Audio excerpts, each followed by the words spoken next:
Spirit FM 98.3. Yeah!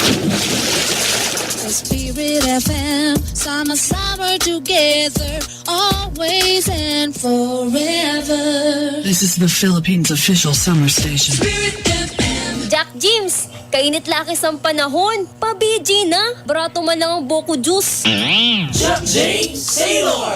Jack James Sailor on your radio. Talagang damang-dama na natin yung summer, mainit na yung panahon, pati yung ulo ng iba dyan, umiinit na din.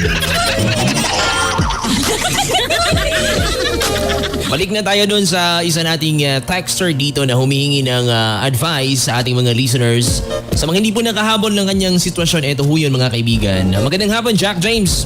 Gusto ko lang pong humingi ng advice sa aking umaalab na pagnanasa sa tuwing nakakita ako ng magandang babae. Ako po si Nonong, 36 years old at may asawa. Maganda naman yung misis ko at bata pa siya, 25 anyos. Hindi ako ganito dati. Kaso matapos ang 3 taon ng aming pagsasama ay na-feel ko na ito. Kaya nga, or kahit nga DJ kamag-anak ng misis ko ay may lihim ako na pagnanasa. At sa tuwing magkatabi kami ng misis ko ay ibang babae yung pumapasok sa isip o na-imagine ko. Alam kong hindi normal ang damdamin kong ito kaya takot ako na baka lumala at dumating sa puntong man-rape na ako. Ano ba ang gagawin ko? Ito yung masasabi ko. Alam mo, Nonong ha, believe at saludo ako sa'yo. Isa kang tunay na dakila at wagas na mandirigma. Sa tingin ko ikaw ay lalaki kaya normal lang yung pagnanasa sa magandang mga babae. Ang hindi normal doon, Nonong, ay kung lalaki ang pagnanasaan mo.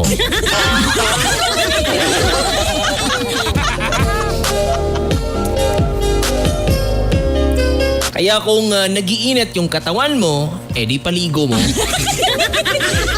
Kung hindi pa din maalis yung init na yan sa katawan mo, edi mag-selfie ka. Alam mo yun, Nonong, mag-selfie. Uso yun ngayon eh. Uso yan ngayon, lalo pag nag-iisa ka lang, walang magawa, selfie sa salamin, selfie sa kwarto, yung iba nga nagsiselfie sa banyo.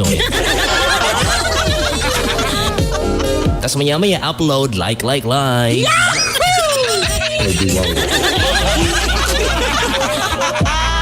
Hindi, seryosong payo, Nonong. Salamat, unang-una salamat sa pagiging open mo sa iyong pinagdadaanan.